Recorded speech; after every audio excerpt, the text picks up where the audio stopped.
मजेशीर गोष्ट अशी आहे की मनोज जरांगे पाटील सुद्धा म्हणतात की 288 लढणार, तर ते 288 लढतायत तर पवार 225 जिंकतायत. त्यामुळे हे जे गणित आहे हे गणित खूप इंटरेस्टिंग आहे. आणि मी पुन्हा पुन्हा सांगतोय की मनोज जरांगे पाटील 288 ठिकाणी आपले आमदार उभे करू शकत नाहीत, कारण या 288 मध्ये अनुसूचित जातीच्या अनुसूचित जमातीचे मतदारसंघ सुद्धा आहे. एक, मनोज जरांगे पाटलांनी पक्ष काढला आणि त्या पक्षाचे 288 उमेदवार उभे केले इतक्या कमी कालावधीमध्ये 60 दिवसांच्या, हे शक्य नाही.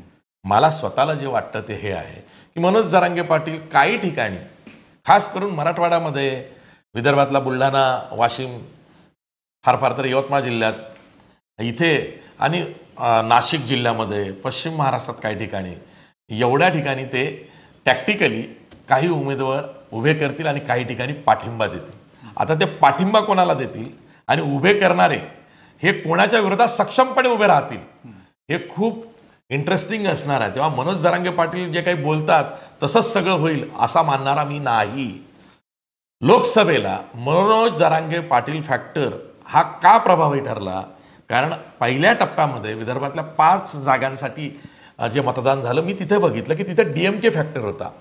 दलित, मुस्लिम, कुणबी कन्सॉलिडेशन हे महाविकास आघाडीसाठी, खास करून काँग्रेससाठी झालेलं बघितलं.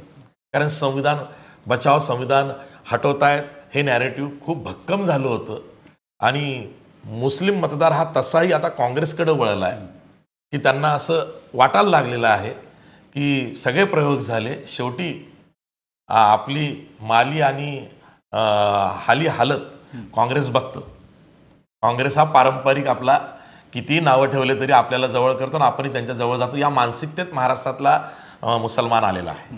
आणि त्याला कारण आहे उद्धव ठाकरे. हा सुद्धा एक फॅक्टर मुस्लिम समाजामध्ये सध्या खूप पॉप्युलर आहे, कारण त्यांच्या सरकारच्या काळामध्ये जे काही झालं त्यांनी ते असं म्हणतात की भाजप आणि नरेंद्र मोदी, अमित शहा यांच्या विरोधात कोण बोलतंय, कोण उभं राहिलं, तर ते उद्धव ठाकरे, शरद पवार. तो पण एक इफेक्ट आहे आणि राहुल गांधी पण. तर DMK फॅक्टर, आणि तोच पुढे दुसऱ्या आणि तिसऱ्या टप्प्यामध्ये जेव्हा गेला मराठवाड्यातून, तेव्हा तो DMMK झाला, म्हणजे दलित, मुस्लिम, मराठा, कुणबी असा तो फॅक्टर मनोज जरांगे फॅक्टरमध्ये मिक्स झाला. छत्रपती संभाजीनगरमध्ये जर का उद्धव ठाकरेंच्या शिवसेनेनं अंबादास दानवे यांना तिकीट दिलं असतं, मराठा विरुद्ध मराठा लढत झाली असती, तर संदीपान भुमरे यांचा विजय इतका सहज झाला नसता. चंद्रकांत खैरे हे उमेदवारच म्हणूनच कच्चे झाले, त्यांची तेवढी तयारी नव्हती. आणि समोर मनोज जरांगे पाटलांचे मामा, कथित मामा संदीपान भुमरे आले, सगळी मतं तिकडं वळली, ती मतं डिवाइडच झाली नाही. तेव्हा मनोज जरांगे फॅक्टर हा कुठे प्रभावी आहे? तर तो मराठवाड्यातल्या काही जिल्ह्यांमध्ये नक्कीच आहे. पण तो कशा पद्धतीनं प्रभावी आहे?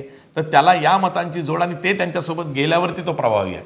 तो इंडिव्हिज्युअली मी सांगेल त्या उमेदवाराला पाडतो आणि सांगेल त्या उमेदवाराला निवडून आणतो असं म्हणून जर का ते काही करतील, तर मी माझ्या राजकीय अनुभवानं, म्हणजे पत्रकारितेच्या, हे नक्की सांगतो की इतकं सहज सोपं हे 2.25 लाख ते 3 लाख मतदारसंघाच्या विधानसभा मतदारसंघांमध्ये असं होत नाही.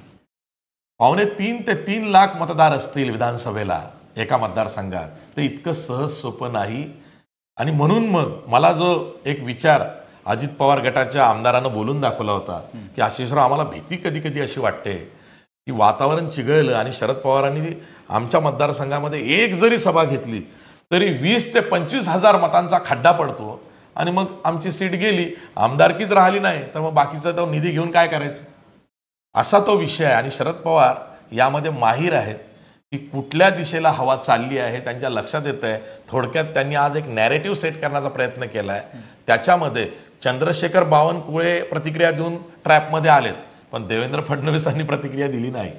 आणि म्हणून माझं हे सांगणं असेल महायुतीच्या नेत्यांना की शरद पवारांच्या अशा विधानांच्या ट्रॅपमध्ये स्वतःहून तुम्ही जाऊ नका, जेणेकरून हे जे नॅरेटिव्ह आहे 225चं, हे वाऱ्यासारखे सगळीकडे पसरेल. तर नक्कीच एकूणच शरद पवारांनी 225चा केलेला दावा, त्यानंतर बाकीची समीकरणं, जरांगे फॅक्टर असेल किंवा इतर काही गोष्टी असतील, त्या कशा काम करतात आणि 225चा जो नारा आहे तो खरा ठरतो का ते पाहणं महत्त्वाचं असणार आहे. आपण एक पोल घेतला होता की मविया 225 जागा जिंकेल, पवारांचा दावा खरा ठरेल का? 83% लोक म्हणतात की हो, खरा ठरेल.